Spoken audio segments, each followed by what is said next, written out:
Secretaria General leerá el acta de nombramiento de doctor honoris causa por la Universidad de Extremadura del señor don Santiago Muñoz.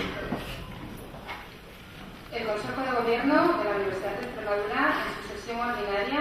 de 28 de abril de 2015, a propuesta de la Junta de la Facultad de Derecho, ha acordado la concesión del doctor honoris causa de la Universidad de Extremadura al excelentísimo señor don Santiago Muñoz Machado en reconocimiento de sus méritos personales y profesionales, tanto en el ámbito de la Comunidad de Extremadura como en el de la Nación y en el ámbito internacional.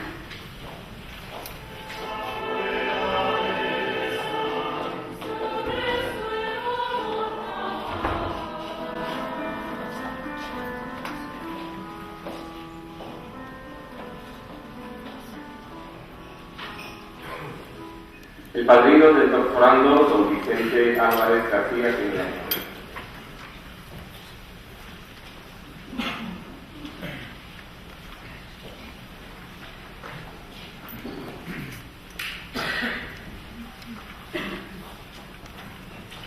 Excelentísimo señor presidente de la Comunidad Autónoma de Extremadura, excelentísimo señor rector magnífico, excelentísimas e ilustrísimas autoridades, excelentísimos señores magistrados del Tribunal Constitucional, del Tribunal Supremo y del Tribunal Superior de Justicia de Extremadura, así como del resto de los órganos judiciales de nuestra región y de fuera de ella, miembros del Consejo Social y del claustro de la Universidad de Extremadura, queridísimos y entrañables colegas procedentes de tantísimas universidades españolas y que ahora estéis aquí con nosotros, queridos estudiantes, queridos amigos, señoras y señores. El acto cargado de un mayor simbolismo y probablemente más bello de toda la vida universitaria es la investidura de un nuevo doctor honoris causa, en la medida en que sirve como reconocimiento público y solemne de aquellas personas, significativamente profesores, que más han contribuido a la evolución de las distintas ramas de la ciencia y del saber humano en general, así como al desarrollo y a la organización de la sociedad. Manda una inveterada tradición académica que este tipo de actos se cierre con el precioso himno universitario, el conocido Gaudeamus Igitur, que al menos en su primer verso contiene una verdadera exhortación a la alegría. Y esta investidura del profesor Santiago Muñoz Machado es ciertamente un momento en el que debemos alegrarnos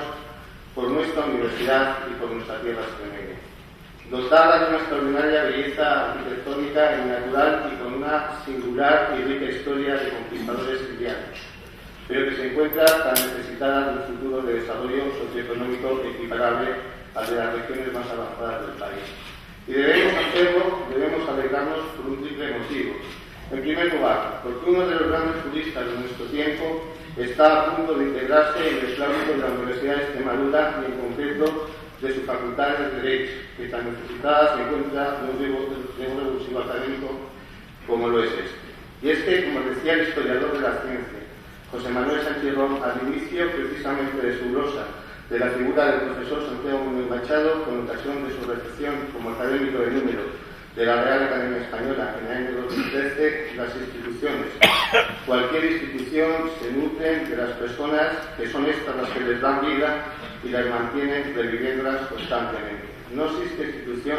continuaba Sánchez Rom, que a la larga pueda sobrevivir si quienes la componen no son dignos de ellas. En segundo lugar, constituye motivo de alegría este simbólico acto porque si nuestra universidad ha sido muy parca a lo largo de su historia en el reconocimiento de este máximo honor universitario, más va a ser si cabe en relación con el mundo jurídico, donde más allá de dos centroamericanos ilustres, de costarricense Oscar Arias, de guatemalteco José Mario García Laguardia, conocidos y reconocidos no tanto por su trayectoria jurídica, como por su impagable contribución a la paz, a la defensa de la democracia y a la protección de los derechos humanos en su tierra centroamericana, tan solo cuentan con este galardón dos personalidades del mundo jurídico hispano. Por un lado, es el gran protagonista de la transición española de la dictadura franquista a la democracia, que fue Antonio Hernández Gil, quien junto a Juan Donoso Cortés, a Juan Menéndez Valdés y sobre todo a Diego María Muñoz Toledo constituyen, me atrevería a afirmar, la gran aportación extremeña a la historia política y jurídica española. Y por otro lado, cuenta también con el doctorado honoris causa por la Universidad de Extremadura, ese gran publicista español de la segunda mitad del siglo XX y añorado maestro de varias generaciones de brillantes administrativistas españoles y latinoamericanos que fue Eduardo García Serrín. Y en tercer lugar, porque pocos, realmente muy pocos, pueden constituir un mayor motivo de alegría en esta catedral de la ciencia y de la sabiduría que debe ser la universidad, que el reconocimiento y el homenaje a la excelencia de los hombres más sabios, como Santiago Muñoz Machado, que han contribuido, y como es su caso, siguen haciéndolo de manera determinante al avance de la sociedad en sus diferentes facetas. Y más en una sociedad como la nuestra, la extremeña, que tanto debe trabajar y debe hacerlo encabezada por los mejores, para su eficaz desarrollo y donde nuestra universidad, la Universidad de Extremadura, porque es donde enseñan e investigan la mayoría de esos mejores, debería ser la pieza clave para la feliz consecución de este tan necesario desarrollo socioeconómico regional.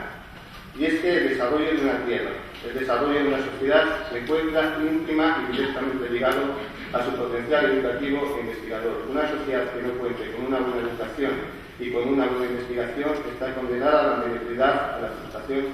y a la más absoluta de las tristezas y melancolías. En este contexto resulta para mí un honor, a la vez que un enorme motivo de orgullo, el hecho de poder dirigirme a todos ustedes,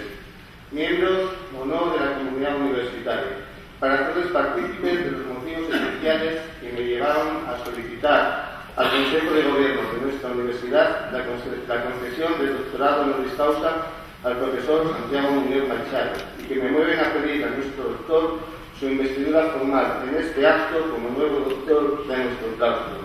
y que son unos motivos por lo demás compartidos por todos los amigos,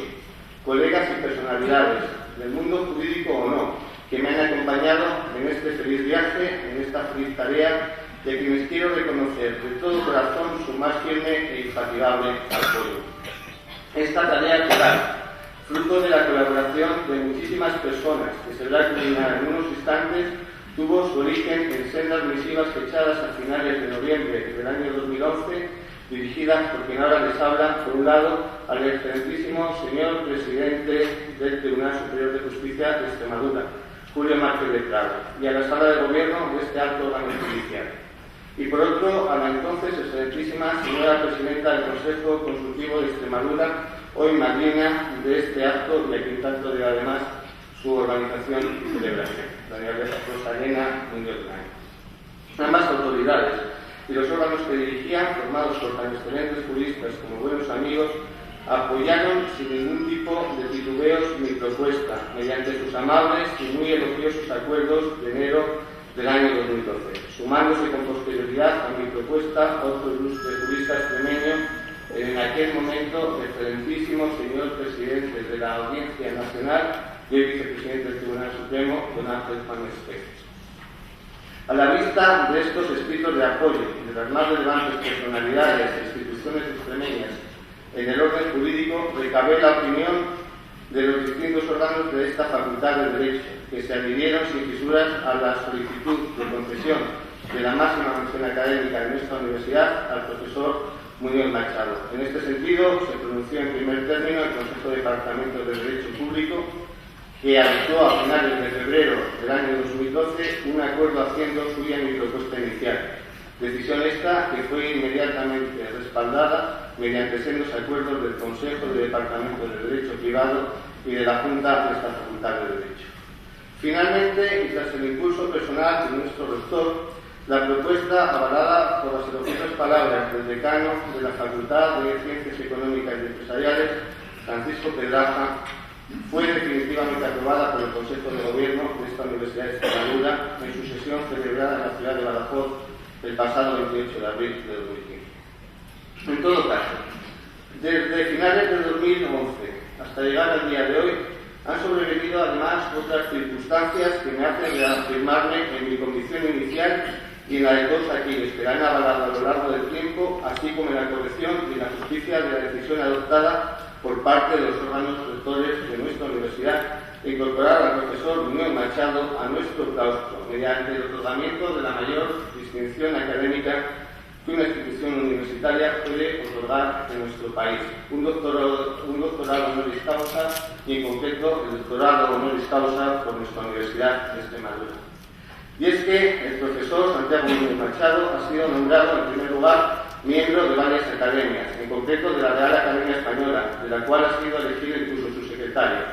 de la Real Academia de Ciencias Morales y Políticas, de la Academia Nacional de Derecho y Ciencias Sociales Argentina y de la International Academy of Comparative Law. Ha sido, en segundo lugar, investido doctor honoris causa por las universidades de Valencia y de Córdoba, o ha recibido el Premio Nacional de Ensayo en el año 2013, entre otros muchísimos honores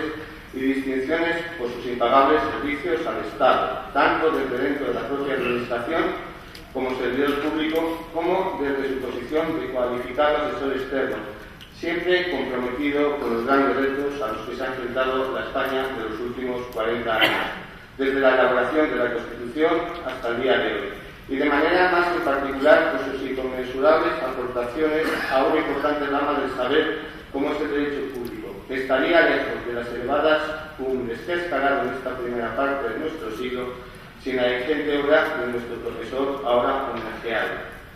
Y es que, como decía Cicerón, no basta con alcanzar la sabiduría, es necesario saber utilizarla. Nuestro profesor homenajeado en este acto ha tocado los cielos de la sabiduría, pero lo más importante es, ciertamente, que ha empleado y lo ha hecho con gran generosidad esa sabiduría para contribuir al desarrollo de la sociedad del tiempo que ahora nos está tocando vivir.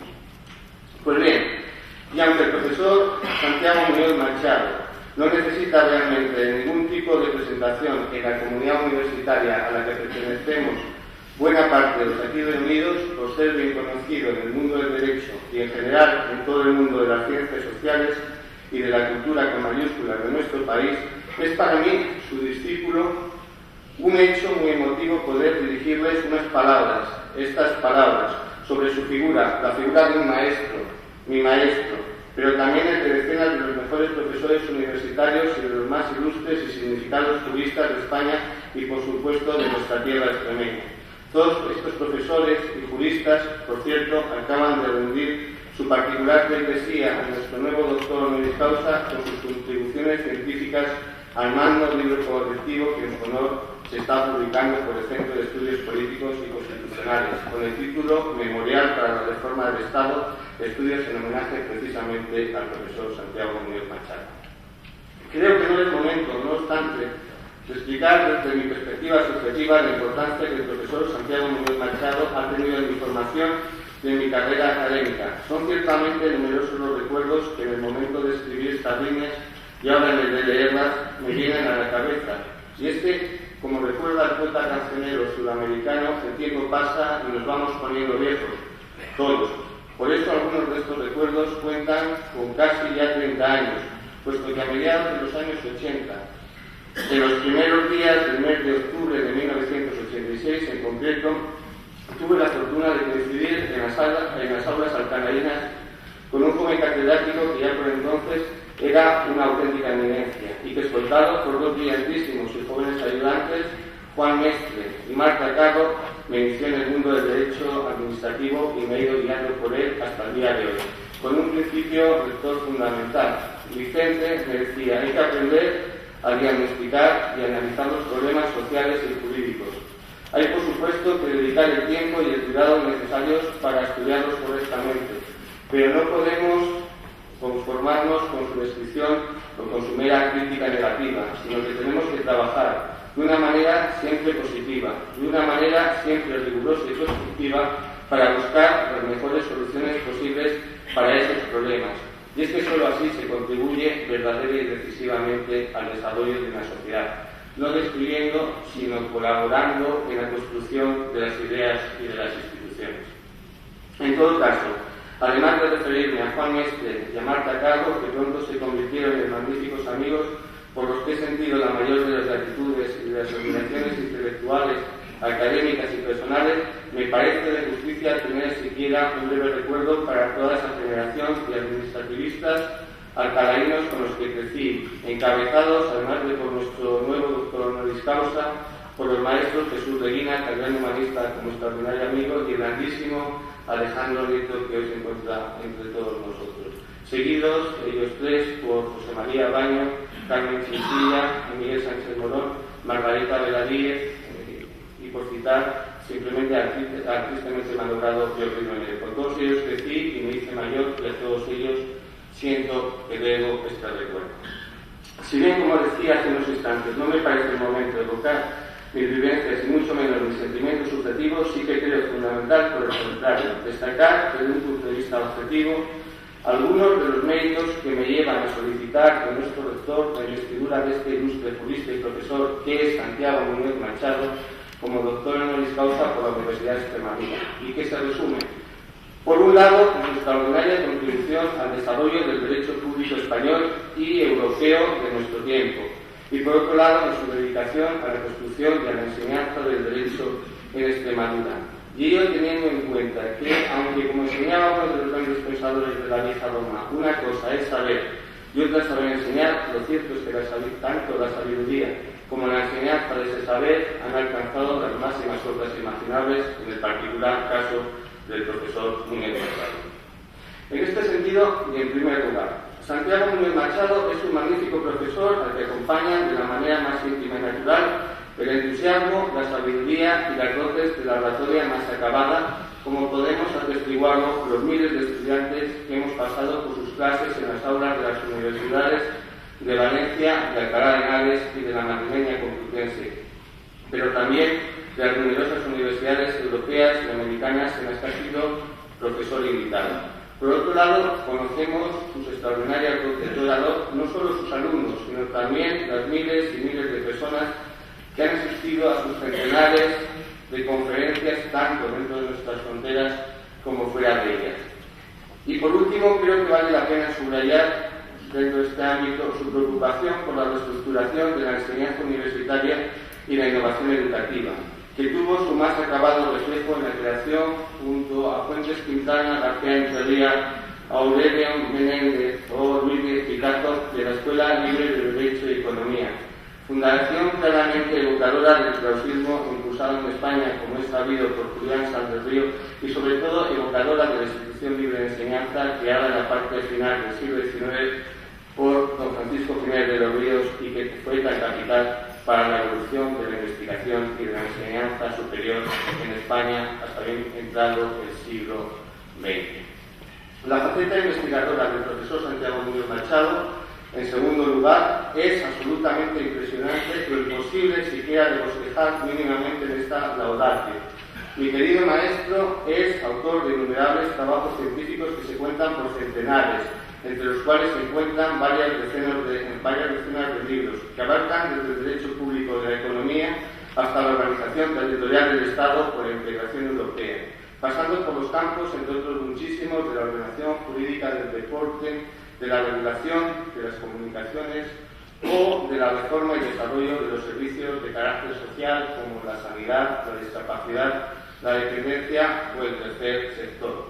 Me resulta siempre muy difícil destacar trabajos concretos dentro de estos ámbitos, dada la enorme relevancia de toda su vigente obra. Pero haciendo un esfuerzo que aquí necesariamente resulta un reto subjetivo, creo que son fundamentales los hasta ahora 14 volúmenes de su tratado de Derecho Administrativo y Derecho Público General, que ya alcanza su cuarta edición. Y es que esta es una obra llamada, a buen seguro, a revolucionar el mundo del derecho público occidental, cosa que ha empezado a suceder, pero que se verá acelerada en los próximos años en la medida en que todos los profesores del derecho público vayamos asimilando y haciendo partícipes a nuestros alumnos de la inmensa cantidad de conocimientos jurídicos en ella incluidos. Pero con independencia de este descomunal, en todos los sentidos, trabajo, de esta verdadera magna catedral del saber jurídico, quiero destacar en estos momentos dos obras más, que son esenciales para la configuración del derecho de nuestro tiempo. Su derecho público de las comunidades autónomas, que ha sido capital para la construcción de nuestro actual modelo de Estado, o su derecho de la regulación económica, que es el intento más importante y acabado a nivel europeo y muy probablemente mundial de explicar la función del derecho en la ordenación de los distintos sectores de la economía. Creo preciso, asimismo, hacer una referencia siquiera breve, a sus recentísimas obras destinadas al diagnóstico y al tratamiento de la grave crisis político-institucional que, de la mano del pronunciadísimo deterioro de nuestra situación económica, ha venido aquejando a la España de los últimos años. Y es que Santiago Muñoz Machado no ha dudado nunca un ápice en hacer realidad lo que un clásico griego escribió una vez, de que el hombre sabio no debe abstenerse de participar en el gobierno del Estado, pues es un delito renunciar a hacer útil a las necesidades y una cobardía, finalizaba el crítico de Frigia, ceder paso a los indignos. Son cruciales en este orden de ideas sus libros, informes sobre España, de pensar el Estado, de escribirlo, que impulsado precisamente desde Extremadura le valió el referido Premio Nacional de Ensayo, y la obra Cataluña y las demás Españas, que en pocas semanas alcanzó múltiples ediciones, convirtiéndose en un verdadero bestseller jurídico. Estas obras constituyen, en mi más modesta opinión, una clara y evidente proyección contemporánea de la rica tradición regeneracionista española, cuyas cabezas más visibles han sido probablemente Joaquín Costa o el mismísimo José Ortega y Gasset, pero que, como es sabido, han contado con intelectuales tan destacados como Ramiro de Maeztu, Lucas Mayada, Macías Picabea, Adolfo Posada, Morote, Altamira, Rafael María de Larda, sin olvidar al propio Sánchez Río, a Ginés, o desde el plano científico médico a nuestro Nobel Santiago Ramón y Cajal o a Gregorio Marañón y a tantísimos otros. La historia hará muy seguro que el profesor Santiago Muñoz Machado ocupe un papel más que sobresaliente entre todos ellos. En tercer lugar, la gran capacidad intelectual y la erudición de Santiago Muñoz Machado ha provocado que sus trabajos vayan más allá de las fronteras jurídicas para adentrarse en el mundo de la historia. Con sus preciosos libros Sepúlveda, Cronista del Emperador o Los itinerarios de la libertad de palabra, o con las obras por él dirigidas y publicadas con los títulos de los grandes procesos de la historia de España o historia de la abogacía española. Resultan más que sobresalientes también sus inclusiones en las disciplinas del medio ambiente y de los conceptos antropológicos, la teoría de la restauración arquitectónica o incluso de la literatura. Pero mención especial merece, sin ningún género de dudas, su brillante inclusión en el mundo de la lexicografía, donde bajo su dirección acaba de ver la luz, por encargo conjunto de la Real Academia Española, del Consejo General del Poder Judicial y del Tribunal Supremo, un diccionario jurídico, el Diccionario del Español Jurídico, que ha resultado ser una obra tan monumental como lo son la inteligencia, la sabiduría y la capacidad de trabajo del profesor Muñoz Machado. Es Santiago Muñoz Machado, en cuarto lugar, el creador de la editorial de Usted, con su vertiente tanto escrita como telemática, donde se hace una difusión inmensa e impagable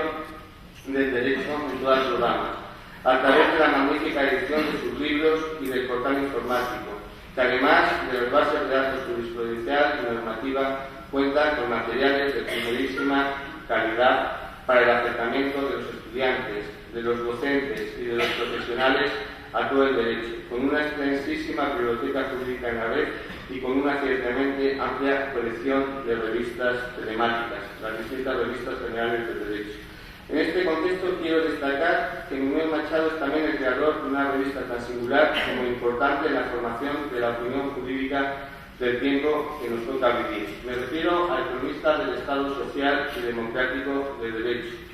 una revista jurídica de carácter pluridisciplinar que está destinada a abordar los problemas actuales del Estado y que está creada con el afán de que sea accesible por la forma de concebir y redactar sus artículos tanto para los creadores y aplicadores del derecho como para aquellos sujetos que de una u otra forma participan en la vida pública proponiendo, decidiendo sobre las distintas políticas de esta naturaleza, sin olvidar, por supuesto, a los estudiantes que se acercan al derecho en las distintas universidades de nuestro país. Además de ser el impulsor de estas revistas, actualmente dirige y es miembro de los consejos científicos y de redacción de otra decena de publicaciones periódicas del máximo nivel en el ámbito jurídico nacional e internacional. Y quiero, por último, destacar el papel del profesor Muñoz Machado en el desarrollo del derecho en Extremadura. Son numerosísimos los trabajos en los que ha colaborado con las distintas instituciones autonómicas para perfeccionar en unos casos y construir en otros el derecho de nuestra tierra, siendo de justicia subrayar su destacado papel en el seno de la Comisión de Expertos para la Reforma Estatutaria. en cuyo trabajo se encuentra el germen del nuevo Estatuto de Autonomía para Extremadura, aprobado a comienzos del año 2011. Por otro lado, resulta difícil relacionar el gran número de conferencias jurídicas que ha pronunciado en múltiples foros de nuestra región, y en las que ha corroborado la gran fama de orador y de extraordinaria jurista que él le acompaña. Y no sería justo por mi parte no destacar su papel en la enseñanza del derecho en esta Universidad de Extremadura, no solo a través de las innumerables conferencias que ha pronunciado en las aulas de esta Facultad de Derecho, sino también, lo que es más importante, en el quehacer diario de la universidad, a través de sus construcciones jurídicas que son enseñadas de manera cotidiana por el humilde profesor que ahora se dirige a ustedes y por mis distintos colaboradores en la enseñanza universitaria. En fin, y por mucho que resulte imposible en unas pocas líneas bosquejar la figura del profesor Santiago Muñoz Machado, confío en que estas breves palabras de presentación de su inmenso currículum vitae, repleto de las mayores distinciones que un profesor universitario puede alcanzar en nuestro país, les hayan permitido comprender cuáles fueron las razones que un día me embarcaron a poner en marcha el viaje que hoy termina con la concesión de la máxima distinción académica a uno de los grandes maestros del derecho de nuestro tiempo, el profesor doctor don Santiago Muñoz Machado, a quien deseo, y lo hago de todo corazón, como universitario y fiel discípulo suyo que soy, que antes de llegar a su particular Ítaca, su travesía por la vida y por los mundos del derecho y de la cultura sea bien larga y le siga deparando muchos logros y satisfacciones que con toda seguridad serán también los nuestros y los de toda la sociedad. Así pues, considerados y expuestos todos estos hechos, dignísimas autoridades y claustrales,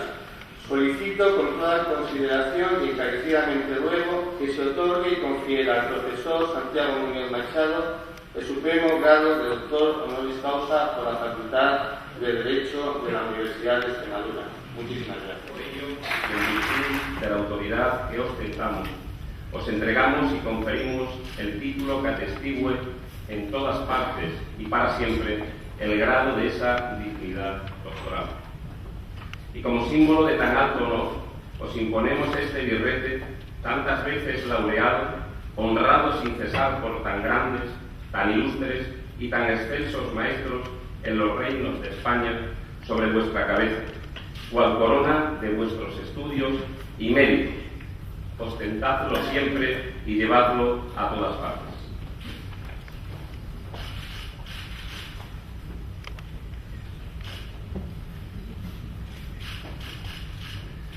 Vuestro padrino os va a entregar los atributos de este nombramiento y distinción, a saber, el libro de la ciencia y la sabiduría, que es preciso que cultivéis y difundáis sin descanso, para que tengáis presente que, por grandes que sean vuestros talentos, siempre deberéis manifestar reverencia, respeto y toda consideración a vuestros maestros que han sido vuestros predecesores.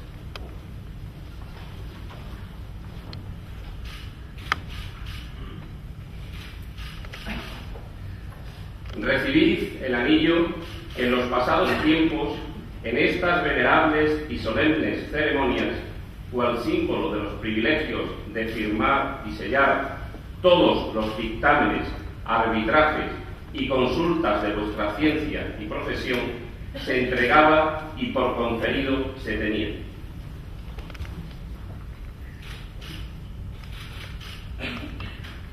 Recibid, en fin, los guantes blancos como símbolo de la fortaleza que vuestras manos han de conservar y también como signo de vuestra altísima dignidad.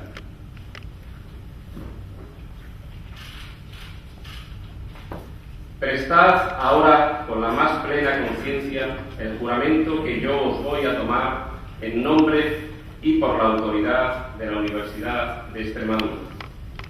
Juráis solemnemente, por vuestra conciencia y honor, defender y respetar todos los derechos, privilegios y honores de esta Universidad de Extremadura, en cualquier parte del mundo en que os hallarais, así como favorecerla y ayudarla cuantas veces se os lo demandare. así lo juro, así lo prometo, así lo aseguro. Si así lo hiciereis, que la memoria de todos los claustrales os lo pague, y si no, que os lo demande. Dignísimo Señor, os admito e incorporo al claustro de esta Universidad de Extremadura con todos los derechos, exenciones y privilegios inherentes a los demás doctores, y en señal de la paz, benevolencia y amistad con que siempre habéis de ejercer vuestro ministerio, os abrazo con la mayor cordialidad en el nombre de todos los doctores de este claustro aquí presentes.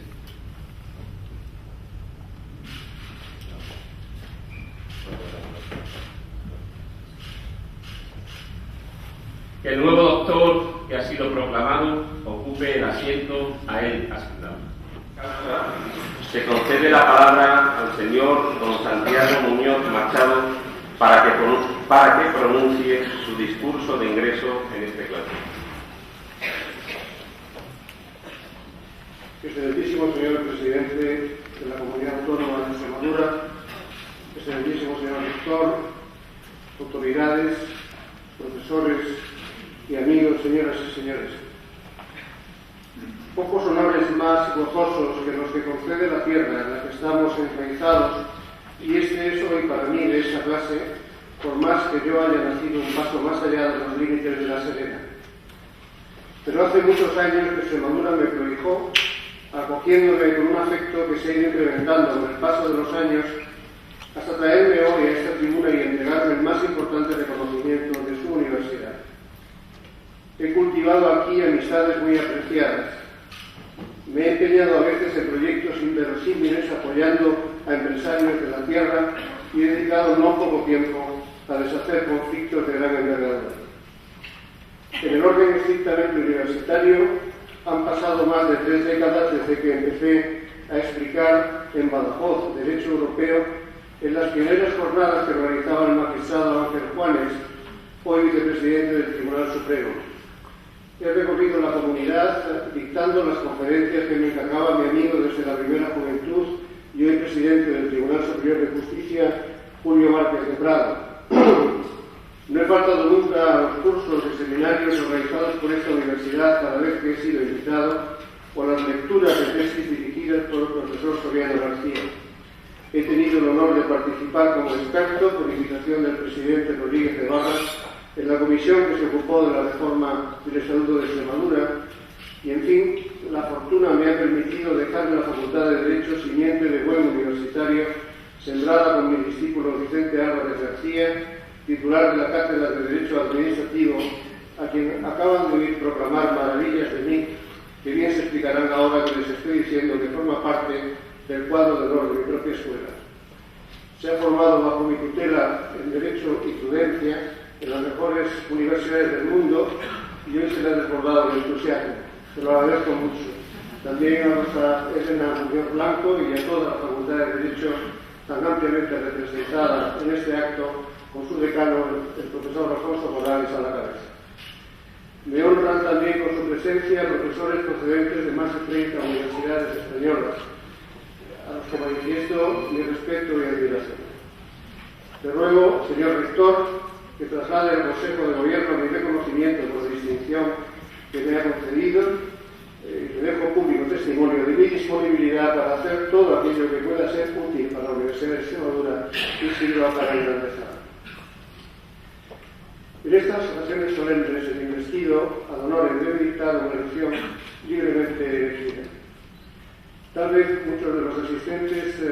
hubieran pensado que hoy hablaría yo del Estado, atendiendo a que mi bibliografía reciente se refiere fundamentalmente a esa cuestión. Pero cuando me planteé el asunto de que podría hablarles, he comprobado que el día, el lugar y mis personales circunstancias me imponen uno de forma casi necesaria. Justamente hoy hace 400 años que murió Cervantes. Suele celebrarse el aniversario el 23 de abril, mañana, pero está probado que murió el 22. El 23 están anotadas en el registro de la parroquia de San Sebastián de Atocha, en Madrid, las exequias que fueron al día siguiente de su muerte, como es común. Tal día como hoy murió Cervantes. Soy miembro de la Real Academia de la jurista de oficio y diserto en Extremadura, con que resulta pertinente, Extremadura, tierra de conquistadores, de modo que resulta pertinente que dedique el tiempo que tengo por delante a hablarles de la aventura americana de la lengua de Cervantes. Conjugando todas estas circunstancias personales de lugar y de tiempo, mi propósito es contribuir a elucidar cómo llegó a producirse el asombroso milagro de que 500 millones de personas puedan leer en todo el mundo el Quijote en su propia lengua materna, la misma en la que fue escrito. El hecho primero fue la acción de los conquistadores. Siguieron las políticas americanas de la monarquía y la legislación de la metrópoli, pero también se acumularon otras muchas casualidades y prodigios que ahora resumiré. El choque cultural que produjo el descubrimiento y conquista de América tuvo su más radical expresión en la imposibilidad de establecer una comunicación fluida entre conquistadores e indígenas. Los españoles eran incapaces de entender nada de lo que los indios decían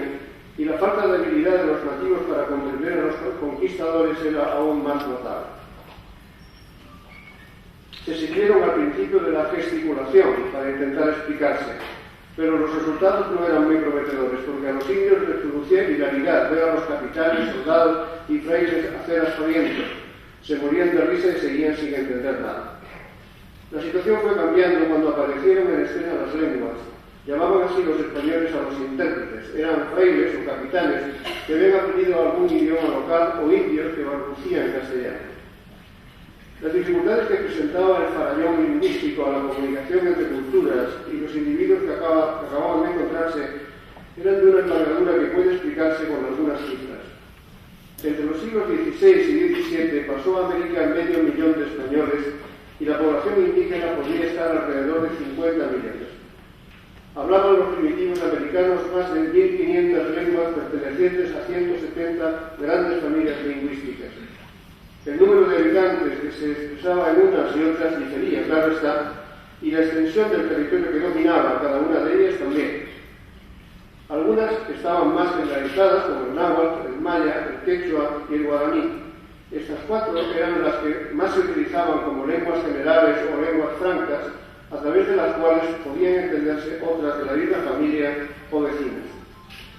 El contacto también determinó que el castellano empezara a enriquecerse con la adopción de palabras indígenas o la adaptación de algunos vocablos que designaban cosas desconocidas para los recién llegados. La primera palabra antillana que se incorporó al castellano fue canoa. Es el americanismo más antiguo de la lengua española y lo recogió Colón en su diario el 26 de octubre de 1492. Era el nombre de una embarcación desconocida para los españoles. Le pareció a Colón que en nuestro idioma solo teníamos el vocablo almadía para designar un artefacto parecido formado por troncos amarrados entre sí. Por ello, cuando vio por primera vez esas naves hechas con troncos vaciados, las denominó almadías.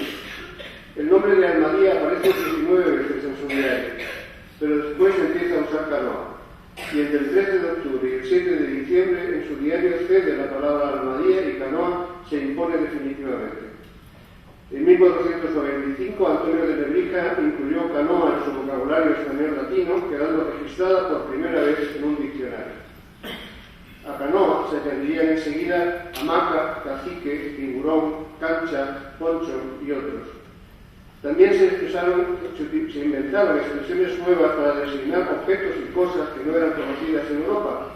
para llamar, por ejemplo, fruta de la pasión a la maracuyá, fruta bomba a la papaya u hoja capote a la hoja de tabaco.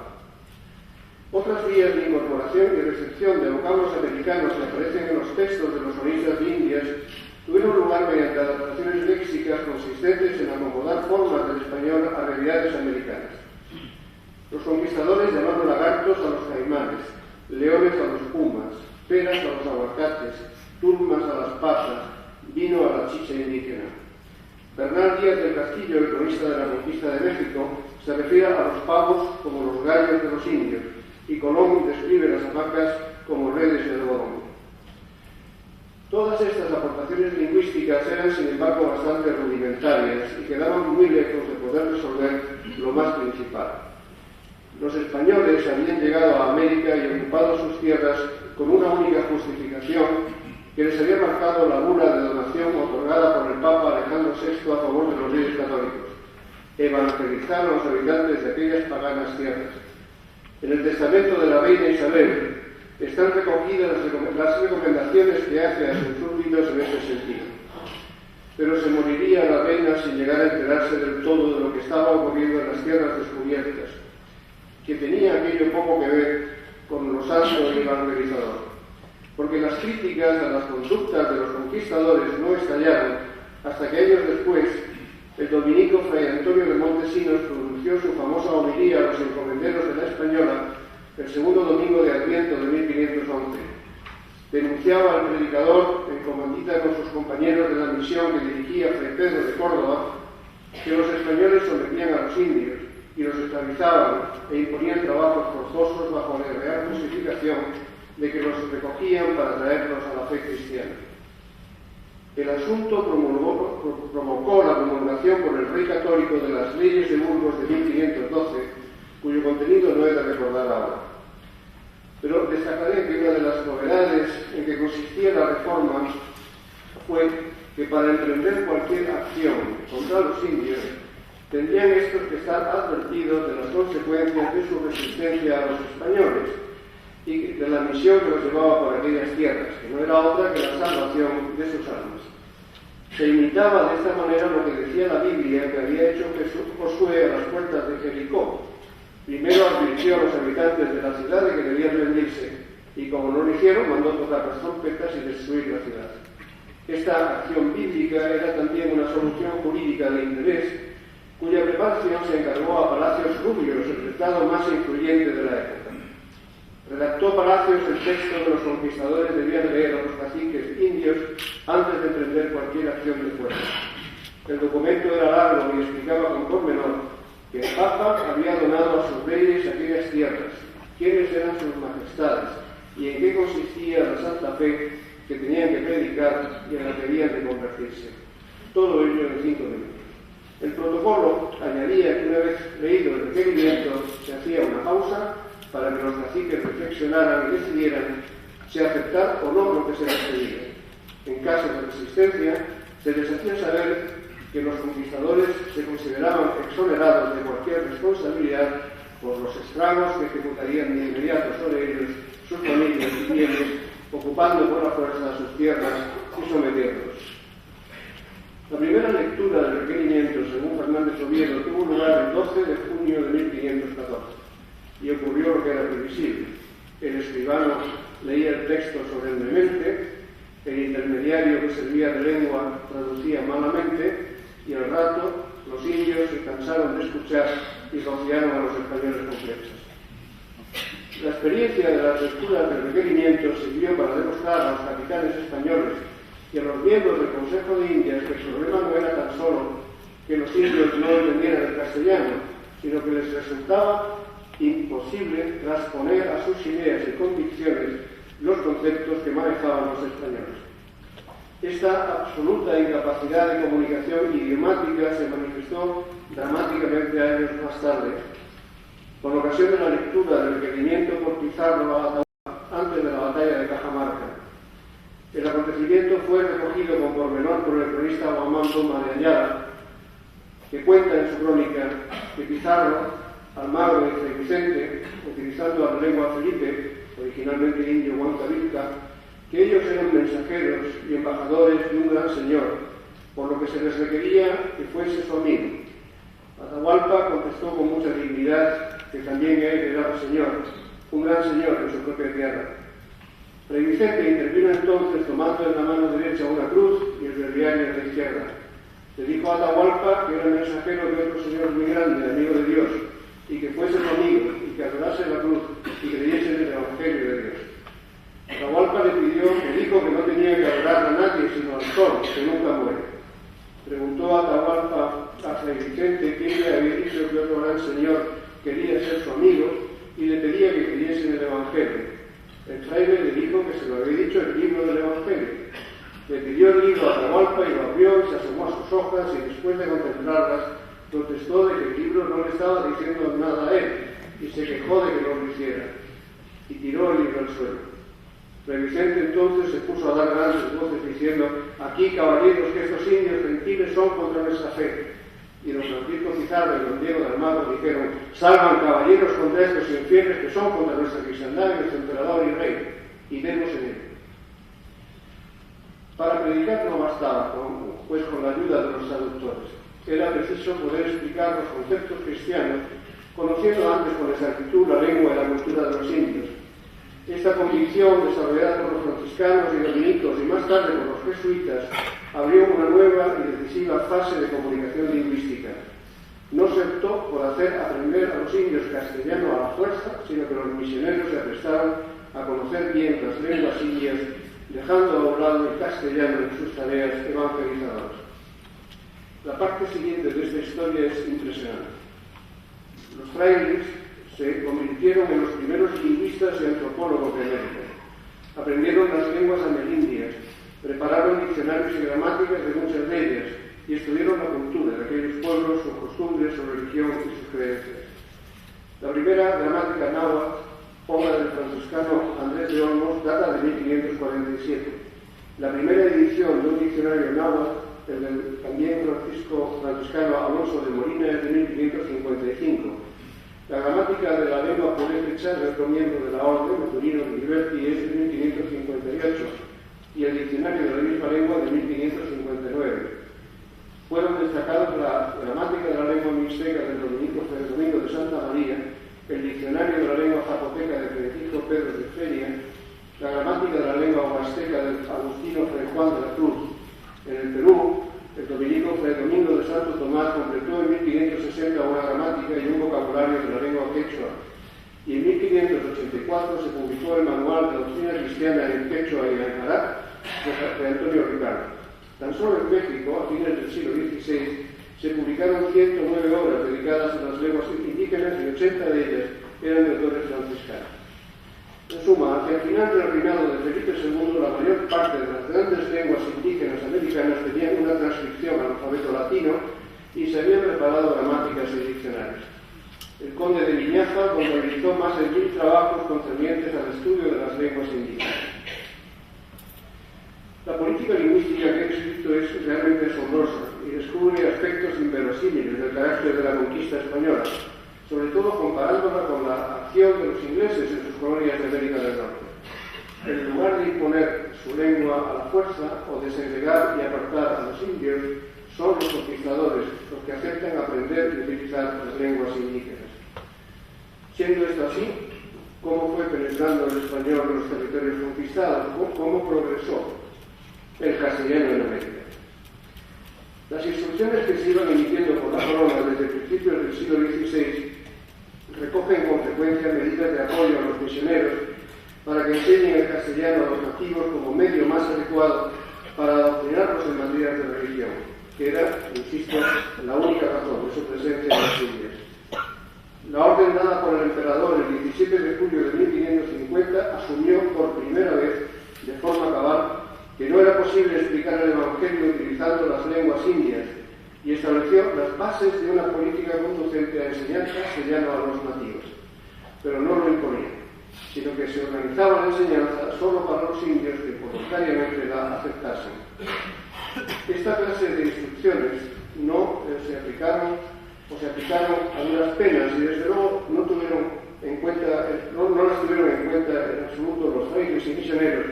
que creían más adecuado el método de que fueran ellos los que aprendieran las lenguas locales y las utilizaran en la predicación. Había razones de fondo que explicaban las tensiones mencionadas entre las dos políticas lingüísticas, la que propiciaba la castellanización y la favorable utilización de las lenguas indígenas. Conocer las lenguas indígenas principales otorgaba un gran poder, porque obligaba a que las relaciones con los indios tuvieran que canalizarse a través de los frailes y sus allegados, que tenían ese dominio. Por tanto, estuvieron manifiestamente al lado de las lenguas indígenas y en contra de la lengua castellana, aún a costa de incumplir las normas que había dictado el emperador en 1550. De cualquier forma que se mire, esta clase de comportamientos de la Iglesia y su ejército de misioneros era una grave muestra del desconcierto que reinaba en la relación con los territorios ultramarinos de la corona de Cádiz de Castilla y su difícil gobernación. Era la palmaria manifestación de que las leyes aprobadas en la metrópoli no se cumplían o si acaso se atrasaban y aplicaban con reticencias. Don Diego de Espinosa, que así se llamaba el obispo presidente del Consejo de Castilla e inquisidor general y el rey, debieron decidir que lo primero que había que hacer era llevar a cabo una gran visita para averiguar las razones de lo que sucedía. Para llevarla a cabo se eligió a Juan de Obando, nacido aquí, en Cáceres, y formado en la Universidad de Salamanca. Obando hizo su meticulosa inspección en 1566. Las dos principales cosas que Obando dijo haber podido comprobar en la visita eran que el Consejo tenía muy pocas noticias de lo que de verdad estaba pasando en las Indias y que había una falta de entendimiento total entre la metrópoli y las tierras descubiertas. Las leyes que se iban dictando ni se conocían allí y en su mayor parte, desde luego, no se cumplían. De la visita de Obando resultaron unas nuevas ordenanzas, pero también fue el principal promotor de una recopilación general de las leyes de aquellos reinos que simplificara su contenido y acercara su conocimiento a los destinatarios. Para ello le pareció que debía continuarse la labor que había realizado durante años anteriores Juan López de Velasco, a quien asoció a los trabajos de la visita. Considerando el caos normativo reinante, la preparación de una recopilación de las leyes dictadas sería la solución imprescindible. Con estos materiales legislativos, preparados por López de Velasco, se llegaría a la formulación de la Copulata de Leyes de Indias de 1569. Y con estas bases se formularía el proyecto de recopilación de Juan de Obando, en el que trabajó hasta su muerte en 1575. Muchos años después, en 1680, concluiría la recopilación de las leyes de Indias. Las nuevas ordenanzas de población que dictó Felipe II en 1573, que regulan de nuevo las entradas y conquistas y fijan las normas de relación y trato con los indios y sus culturas, ponen fin a la larga capa de dudas y desconcierto iniciada con los primeros movimientos de la colonización, durante la cual la legislación se mostró insegura y la dirección metropolitana tuvo enormes dificultades para conocer los nuevos territorios y las características de sus gentes. Aquel tiempo en que las Indias y España, como aseguró Obando, no se entendían. Habría que esperar hasta el siglo XVIII para que las políticas lingüísticas de la corona se enderezasen definitivamente hacia la erradicación de las lenguas indígenas o al menos hasta la conversión del castellano en la lengua única de América. La cultura europea había mantenido durante centurias la tradición que procede del libro del Génesis de que había habido una época originaria, unos tiempos dorados, en los que la humanidad tuvo un solo lenguaje y utilizaba unas mismas palabras para entenderse. La ruptura de esa unidad y la multiplicación de las lenguas fue un castigo divino a la soberbia de Babel. En el Consejo de Indias empezó a primar también la idea de que había que prescindir de las amables recomendaciones sobre el aprendizaje voluntario del castellano e imponer a los indios su uso. Había que conseguir ahora la definitiva hispanización del Nuevo Mundo. Se trataba de crear un cuerpo de súbditos lingüísticamente homogéneo como necesidad imprescindible de un Estado nacional unitario. Con este objetivo, en su escrito arremetía contra la práctica de los misioneros de no predicar en castellano, perjudicando así a la lengua de Castilla. Era el obispo perfectamente conocedor de que en la resistencia a utilizar el castellano y seguir valiéndose de las lenguas indias, había intereses personales de las órdenes religiosas. Estas presiones dieron finalmente con la aprobación por Carlos III de la Real Cédula de 16 de abril de 1770. Su objeto, según dice directamente el texto, es que, cito, de una vez se llegue a conseguir que se extingan los diferentes idiomas que se usan en los mismos dominios y que solo se hable el castellano, como está mandado por repetidas leyes, reales cédulas y órdenes expedidas en el asunto. Pero el cumplimiento de la Real Cédula en las diferentes provincias fue de nuevo muy irregular, lo cual se correspondía bien con las dudas expresadas respecto de la extinción de las lenguas indígenas en el propio Consejo de Indias, en el que personajes caracterizados rechazaban las protestas de prohibición e imposición forzosa del arzobispo Lorenzano. La cédula de Carlos III sobre imposición del castellano y erradicación de las lenguas indígenas no llegó a cambiar por sí misma la situación establecida. A las dificultades de llevar a la práctica con rapidez un cambio cultural tan revolucionario se sumaba la poca convicción con que se aplicó y la circunstancia de que la nueva política se anunciaba a final del siglo XVIII, cuando estaban a punto de estallar los movimientos independentistas. El progreso de la lengua castellana en América había sido muy lento y su consolidación como lengua mayoritaria tardaría todavía muchos decenios en ocurrir. Al filo del inicio de los movimientos independentistas, los cálculos más fiables sobre la población existente en el continente sudamericano la situaba en 15 millones de habitantes. 3 siglos después de la colonización, la castellanización había dado unos resultados escasísimos, porque al final del siglo XVIII, a primeros del siglo XIX, solo había 3 millones de hispanohablantes en América. El español era la lengua dominante de las élites, de los criollos, que lideraron las independencias de aquellos territorios españoles ultramarinos. Era inevitable, pero para las aspiraciones de algunos resultó paradójico. Una nueva nación precisaría un idioma propio, pero aquellas repúblicas nacientes estaban abocadas a utilizar el español, la lengua de la metrópoli contra la que se habían levantado. Buscaron la manera de diferenciarse del castellano, enfatizando las especialidades americanas, y algunos políticos y lingüistas llegaron a creer en la posibilidad de fragmentar la unidad del español americano, creando ramas separadas no solo del castellano de los conquistadores, sino también diferentes en cada una de las nuevas naciones. Está probado que los líderes de las independencias conocían bien la cultura y la filosofía política europeas y que al redactar sus textos constitucionales y legales, al construir sus emergentes sistemas normativos, vieron de cerca, conocieron las experiencias revolucionarias norteamericana y francesa. En Francia, en particular, se había planteado con especial crudeza la cuestión de la unidad de la lengua, como un requisito que consideraron imprescindible para conseguir la igualdad y el correcto entendimiento de las leyes que traducían los ideales de la revolución. A mediados del siglo XVIII, el pueblo de Francia no hablaba la lengua del rey, la lengua de la corte y de los aristócratas, sino un francés popular. Practicaba una suerte de bilingüismo entre ellos. Dominaba el patois, pero comprendían el francés. En la primera época revolucionaria, que arrancó en 1789, la democratización de Francia alentaría la igualdad de todas las formas de expresión. Al comienzo de la Revolución, los dirigentes desarrollaron una política muy tolerante con las lenguas regionales, pero pronto los revolucionarios burgueses vieron en el patois un obstáculo para la propagación de sus ideas. Bertrand Barrère, miembro del Comité de Salud Pública, abrió una gran ofensiva en favor de la implantación de una única lengua nacional. La monarquía, dijo, tenía razones de parecerse a la Torre de Babel. En la República dejaron a los ciudadanos ignorantes de la lengua nacional, incapaces de controlar el poder, es traicionar a la patria. En un pueblo libre la lengua ha de ser una y misma para todos. Después hizo un informe para el Comité de Salud Pública que se presentó a la Constitución el 27 de enero de 1740, en el que Barrère sostenía: ¿cuántos gastos hemos hecho para traducir las leyes de las dos primeras asambleas nacionales en los diversos idiomas de Francia? Como si debemos mantener estas lenguas, estas jergas bárbaras y estos idiomas groseros que no pueden servir para nada más que a los fanáticos y a los contrarrevolucionarios. El abad Henri Baptiste de Gregoire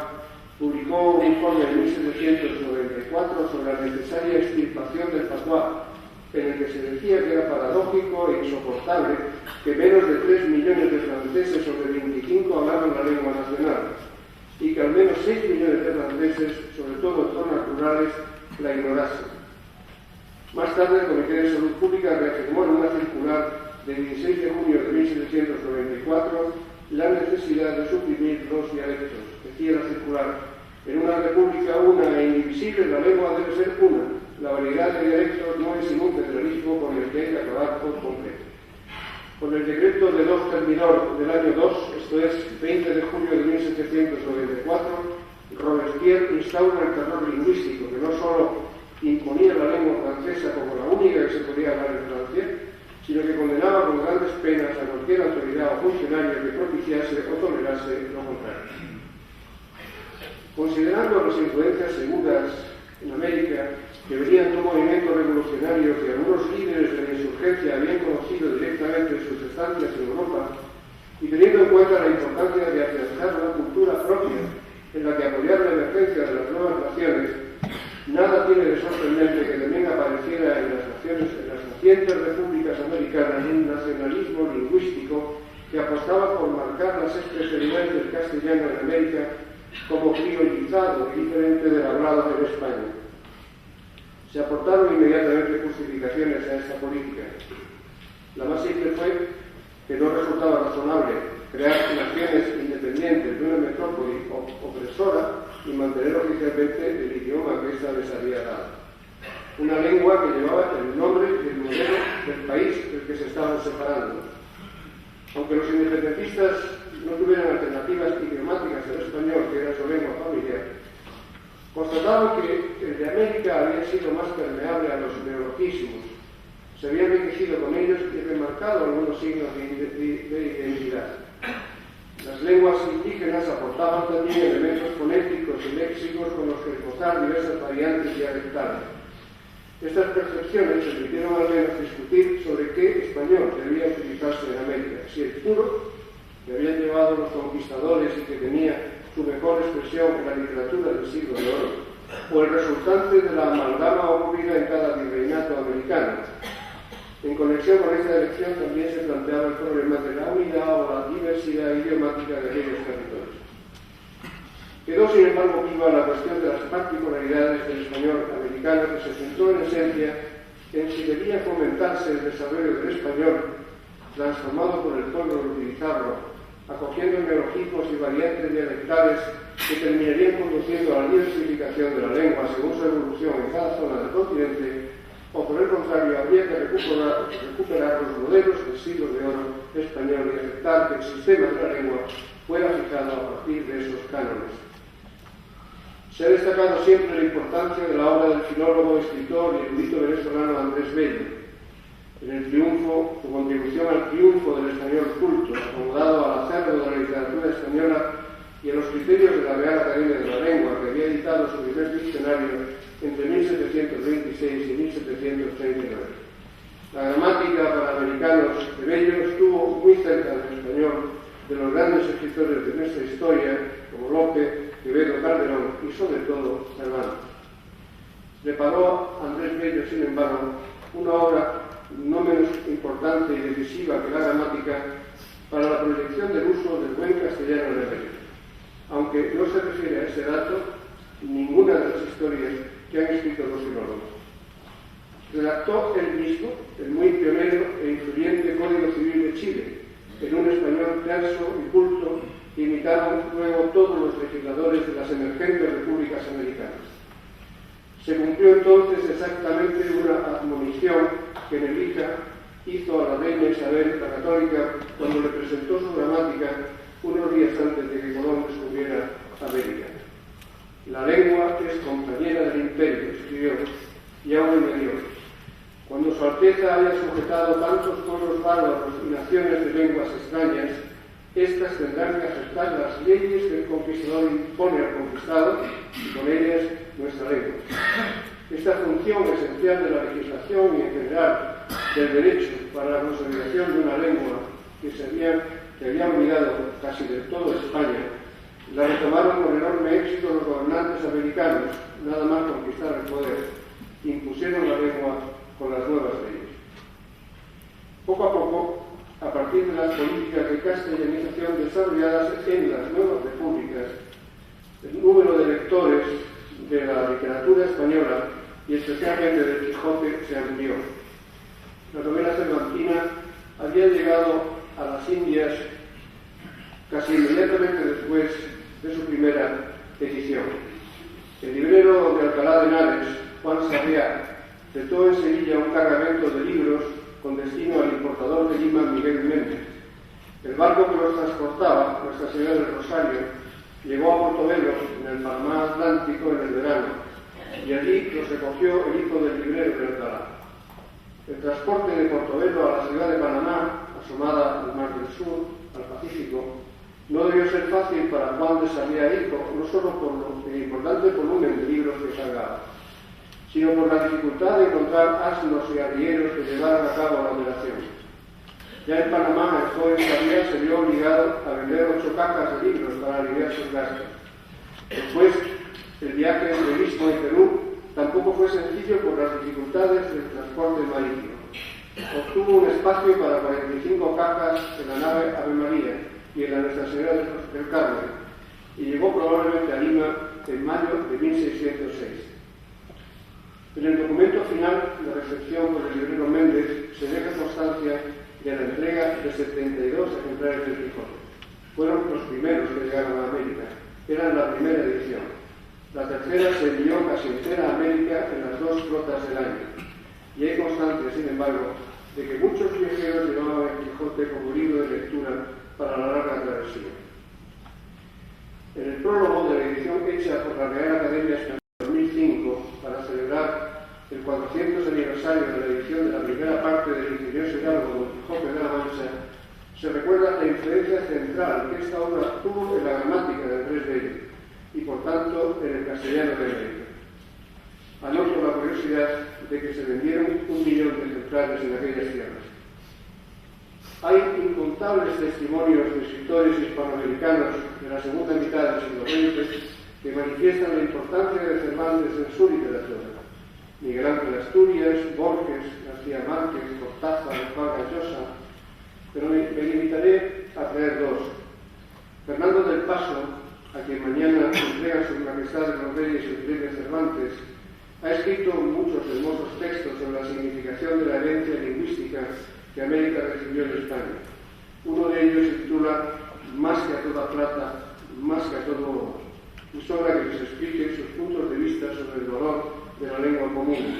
que ya se deduce del título.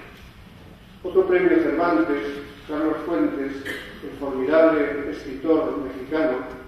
utilizó una afortunada metáfora para explicar la influencia de Cervantes en América. La geografía del español, escribió, es el territorio de la Mancha. Esa mancha cervantina, en la metáfora de Fuentes, no tiene una localización específica, sino que es el universo sin fronteras lingüísticas que habitamos, gozosamente comunicados, 500 millones de ciudadanos de uno y otro lado del Atlántico. Señor Presidente, autoridades y amigos, muchas gracias por su atención.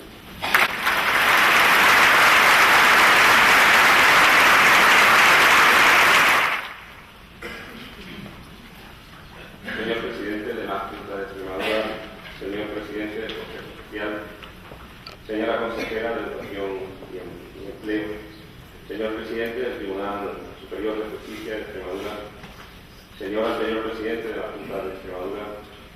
señores anteriores rectores de la Universidad de Extremadura, autoridades, señoras y señores. El claustro de la Universidad de Extremadura cuenta con personas de indiscutible prestigio que en los diferentes campos del conocimiento han desarrollado una labor que los hace merecedores del título doctor honoris causa. Al otorgar hoy la distinción a don Santiago Muñoz Machado, contribuimos a engrandecer a nuestra comunidad universitaria y, asimismo,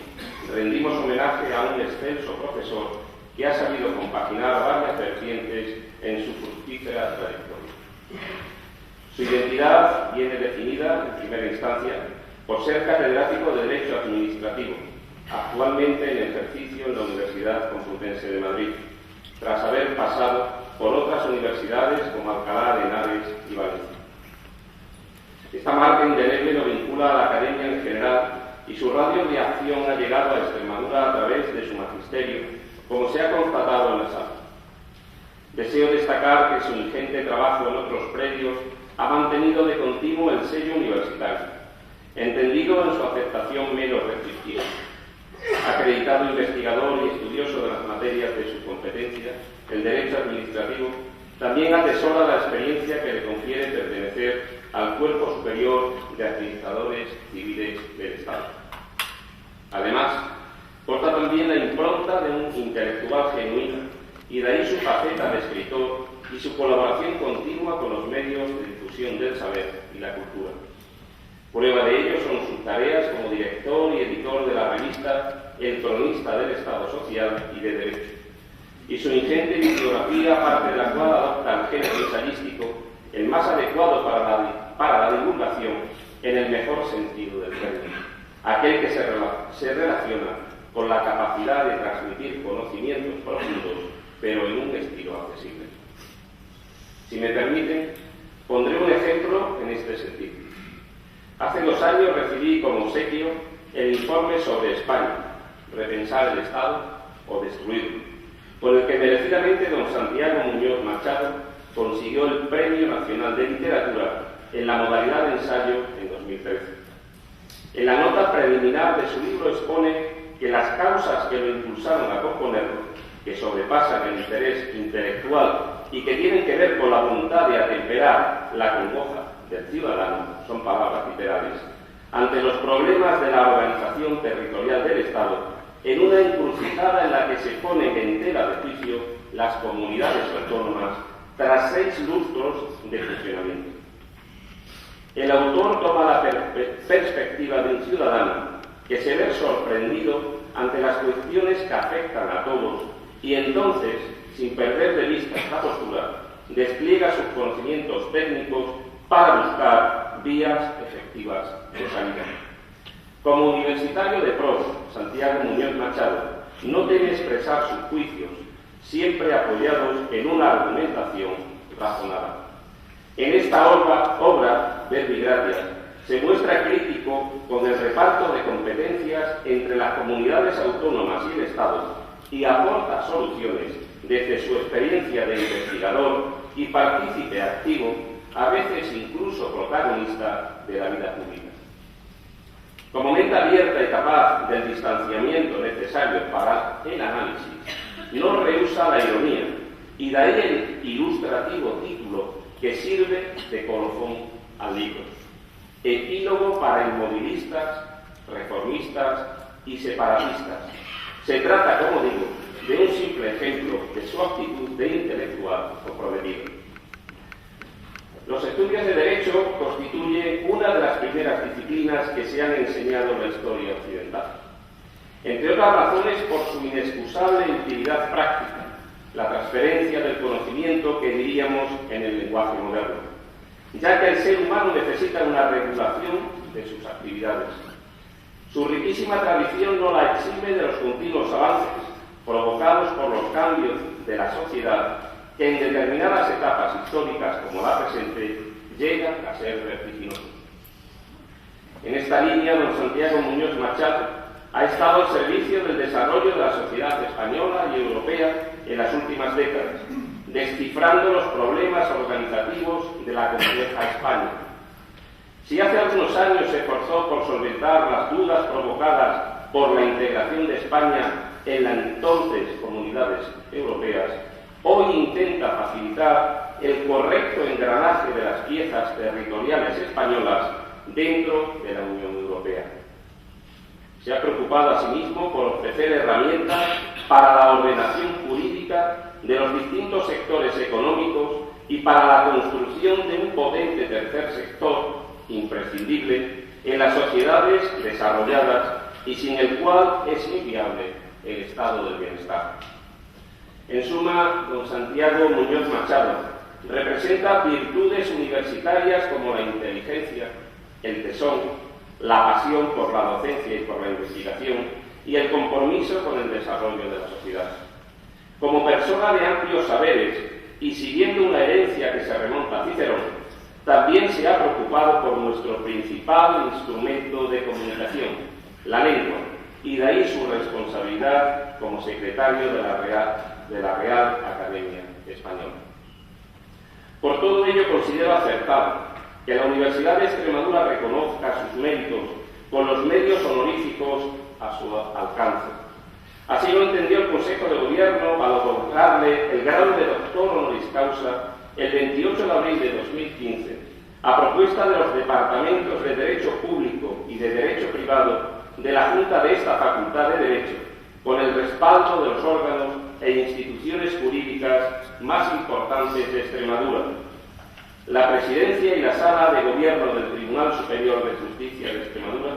la Presidencia y el Pleno al completo del Consejo Consultivo de Extremadura y el entonces Presidente de la Audiencia Nacional y hoy Vicepresidente del Tribunal Supremo, al que agradecemos su presencia en este acto,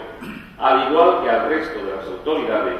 miembros de la comunidad universitaria y distinguido público que nos acompaña. Como he señalado, la vinculación de Santiago Muñoz Machado a la Universidad de Extremadura es prolongada en el tiempo y fructífera en los resultados, dado su indeleble magisterio. Deseo que la distinción que hoy recoge sirva para afianzar este lazo duradero. Con ella, la Universidad de Extremadura pretende significar a quienes considera doctos y además parte de los suyos.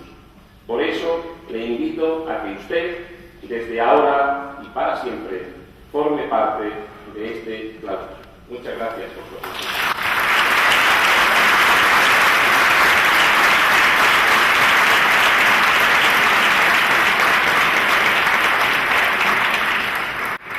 Tiene la palabra el excelentísimo señor presidente de la Junta de Extremadura, don Guillermo Fernández Vázquez. Señor rector, con Eugenia, señores claustrales, amigos y amigas, profesor Muñoz Machado, me siento orgulloso como extremeño de que a partir de hoy pase el profesor Santiago Muñoz Machado a formar parte de nuestra universidad. Me siento orgulloso por múltiples razones, pero fundamentalmente porque se incorpora alguien que ha sido capaz de conjugar en una misma persona la sabiduría y la brillantez. En unos tiempos en los que estamos intentando recuperar la filosofía para el currículum escolar, ya que cuando la filosofía sale de la aula, la necedad, por la puerta la necedad de entrar por la ventana. Nada mejor que la capacidad de ejercer la autocrítica, de ser capaz de replantearte permanentemente la realidad del mundo en que vivimos como el mejor instrumento para resolver los problemas que en estos momentos nos acucian como pueblo. Y además agradezco mucho el reconocimiento que hace el profesor Muñoz Machado a Extremadura y a los extremeños y extremeñas. La semana pasada le escuchaba yo decir a un empresario, un importante empresario de nuestro país, que había vivido en distintas comunidades autónomas, nacido en Logroño, en La Rioja, pero había vivido en distintos pueblos de España en los que había encontrado gente con un altísimo sentido del cariño hacia sí mismo y por tanto de la autoestima. Es más, pensaba que algunos de esos pueblos en los que había vivido, una comunidad autónoma en la que había vivido, realmente que habían descubierto una parte del mundo, hasta que llegó a Extremadura, donde se encontró con un pueblo casi que pedía perdón por haberlo hecho, ¿no? O casi que tenía que pedirle disculpas a la historia por haber sido desde aquí, desde donde se había descubierto una parte del mundo. Este año se cumplen los 500 años del fallecimiento del rey Fernando el Católico, en el año 1516,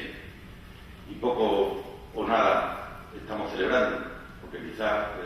no seamos capaces de reconocernos en esa parte tan importante de la historia de España, que permitió que en apenas 52 años, los que van de 1516 a 1558, en apenas 52 años, en Extremadura falleciera el rey católico, después de varios meses de estar en nuestra tierra, desde donde hizo el testamento que sirvió para que 52 años después falleciera aquí el rey Carlos V. La Extremadura de Fernando el Católico provocó el descubrimiento del Nuevo Mundo. La Extremadura del rey Carlos V provocó el nacimiento de lo que luego sería la Europa que hoy conocemos, ¿no? Nada de eso lo hemos nunca destacado, porque probablemente por encima de todos hayamos sido un pueblo intelectualmente bastante austero. Probablemente nos hubiera ido mejor si hubiéramos sido de otra manera. Comparto con el profesor Muñoz Machado la visión que tiene del Estado, la visión que tiene de salirnos al encuentro tan necesario en estos momentos. No vivimos en buenos tiempos, pero son los tiempos que vivimos y con los que tenemos que lidiar. Y bien haríamos en hacer cada uno todo lo posible por intentar que las cosas puedan llegar a ser algún día más temprano que tarde de otra manera. La política, el liderazgo político que pretendía vencer convenciendo, está dando paso a un nuevo liderazgo político que intenta vencer comunicando. Y cuando uno intenta vencer, tiene que explicar, vencer convenciendo, tiene que explicar, necesita 10 minutos para hacerle saber a esa persona que probablemente lo que piensa no es lo mejor para todos, aunque sea lo mejor para uno mismo, ¿no? En cambio, este nuevo liderazgo de la comunicación lo único que pretende en 140 caracteres hacerle llegar a las personas lo que quieren oír, ¿no? Y probablemente eso es lo que haga que el mensajero esté sustituyendo al mensaje y que la forma esté sustituyendo al fondo, ¿no? No son por eso buenos momentos, y bien haríamos todos y cada uno de nosotros en aplicarnos, en intentar que las cosas puedan ser de otra manera. Cuando no fuimos capaces, cuando en España había dos grandes partidos que ejercían los gobiernos de manera alternativa, no fuimos capaces de ponernos de acuerdo para llevar a cabo una reforma constitucional que parece a todas luces ahora que era francamente necesaria. Se produjo un fenómeno que ha sido sustituir a la Constitución por otras pequeñas constituciones que fueron los estatutos de autonomía de cada una de las comunidades autónomas. Se pretendió modificar la Constitución sin modificar la Constitución, modificando los estatutos, con una excepción, la reforma estatutaria de Extremadura fue la única que no incorporó ni nuevos derechos ni nuevos deberes a aquellos que ya tenemos como por la condición de españoles. Y eso ha hecho que de aquellos pueblos ahora vengan estos lodos. Se empezó cediendo la posibilidad de tener nuevos derechos y nuevos deberes, se acabó solicitando tener soberanía propia con independencia de lo que piensen los demás. En cualquier caso, en los libros del profesor Muñoz Machado está una parte de la solución. Yo le invito a todos ustedes, si alguno no lo ha leído todavía, que vean, porque ahí está una parte de la solución de ese salirnos al encuentro que en este momento es tan importante en nuestro país. Absolutamente necesario el que así lo hagamos, porque no va a venir el tiempo a resolver los problemas. El tiempo puede incluso empeorar si no somos capaces de que traslademos a la clase política española que no es el tiempo de las rayas rojas, ni de las rayas azules, ni de las rayas moradas, ni de las rayas naranjas. Que es el tiempo del consenso y del diálogo y de la búsqueda de lo común, de aquello que une, y lo que une les puedo asegurar que es mucho. Esto es un fracaso de la política actual. Si vamos a elecciones dentro de unos meses, será el fracaso de toda una generación política que fue incapaz de hacer lo que otros hicieron hace 40 años cuando se sentaron alrededor de una mesa, vencedores y vencidos, víctimas y verdugos, para construir un mundo mejor y sobre todo una España mejor. En los libros del profesor Muñoz Machado está la respuesta a tantas interrogantes como las hacemos en este momento. Muchas gracias y felicidades.